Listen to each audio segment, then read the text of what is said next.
Hello, this is FightMe, and in this video I'll be giving you 10 tips that everyone must know before playing this game and which will make you win more battles. And I will be giving you guys the tips from the beginning of setting up the battle until the last most important few minutes of the game. So first of all, getting a strong army at the beginning of the battle is really important because you will be playing with it the whole game. But I will let you guys know more about that soon. But what the real first tip is, making sure you or one of your allies has a tortoise faction on attack. Tortoises have become a must in online multiplayer siege battles. They will make sure you will have a much easier and fun time playing this siege and getting into the settlement. The factions that you will see now on the screen are the only ones that can bring tortoises on attack, but you won't be able to bring them unless you got the Greek States DLC, which I think is a really strange choice from CA. Everyone should be able to bring tortoises because they are just such an important tool in siege battles. The first important thing that you would want to do when everyone is loaded into the game is turn firewall off and put guard mode on all of your archers. Turning off firewall will prevent your archers from shooting any target that's in your range. You would want to turn that off, otherwise you'll be wasting your ammo on targets that you don't want to shoot at. Turning on guard mode will stop your archers from chasing enemy units that are not anymore in your range. This will most of the time lead your archer into close combat, which you definitely don't want to have. The extra tip for at the beginning of the battle, which has to do with that, is turning off formation attack on all units in your army which has that. This prevents your units from reforming constantly, which will make them lose more units and will make your units sometimes spoof through, especially on the breaches. Tip 3. The next tip is get a guerrilla faction on attack. If your teammate already has a tortoise faction, which is I honestly think more important, then you should try to bring a guerrilla faction. These are the guerrilla factions, but these factions can guerrilla deploy all the equipment in the deployment phase at the beginning of the battle. So this will be really useful if you're on attack. You don't have to push up all those tortoises and take a while to get to the walls. And plus, with those towers, you can try take out the war artilleries from the defenders by using the scorpion bolts to shoot the artillery crew from the defender. Tip number 5. So this is a tip I thought most of the people would notice, but apparently some people that have played a long time didn't know this trick, which is selecting your whole army and just drag, which is super useful on land battles especially, but also on sieges at the beginning of the battle to just move forward your whole army that's outside of the wall. But that was not per se the part that didn't know about this trick. This was more for pretty new people. But the next step is holding down control and then moving your mouse so you can select the angle that they're moving to. But sometimes in this phase at the beginning of the battle where the attackers are moving up their units, the defenders will sometimes try to catch you off guard and try and hit some of your archers or infantry that are on the tortoises with a little sellout in form of a cavalry. So when you see a sellout coming, you must first thicken your lines and then brace your units, or go in hoplite wall or shield wall and face the cavalry. So how do you do that? Press hold on the unit and fire the wall off. This will make sure they get their shields high and they will automatically get ready for the charge. If you leave fired will on, they will get the Pila volley off, which is pretty nice sometimes, but you won't be braced. So it will depend. If your unit has Pila, then I would say use the Pila. But if you have like Eastern Spearmen, Spears or Hoplites, a unit with no Pila, make sure you brace or get in Hoplite wall. Next tip is make sure to communicate with your teammate. You can use it by sitting in Discord in a voice chat or something talking to them. But what will help you with that, or if you're not talking with them, draw arrows with these tools or use the pings with F5, which will make sure you're able to ping the places which are important to watch.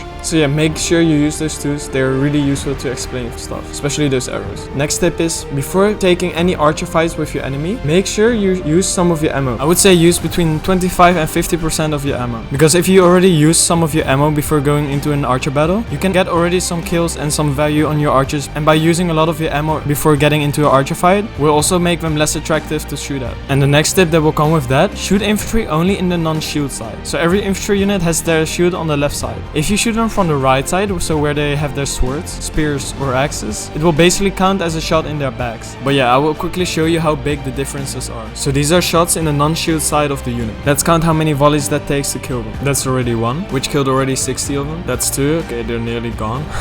Okay, that's 3 shots. That's pretty fast to destroy a whole mid tier. Now let's see what happens if you shoot them on the shielded side. But just so you know, these are 2 Cretan archers, so don't think you can do this with 1 Cretan archer. It's just to know the proportion from shooting shielded side and non-shielded side. So that was 1 volley. You can already see that the damage was less. This time only losing 15 men instead of 60. Second volley and now lost 25 men. Third now in total 60. And you will see that the damage will stack up because the armor HP will be already gone by now. And now they're only hitting their health. So the shielded side took 5 volleys, which in reality is 4 more volleys than the non-shield side because there are 2 archers firing. For tip number 9, you have to go to the comment section where I want to see your most important tip that hasn't been said in this video yet. I'll be curious to watch that because maybe I can learn myself some things, and maybe you will be able to get even more than 10 tips from this one video because of the comment section. And as my final and most important tip, we all have to go back to the army compositions, but that's a too big and important thing to talk about, so I will send you to this video where I will show you how to make one of the best army comps for 4 different factions. So I will see you guys there. Bye bye.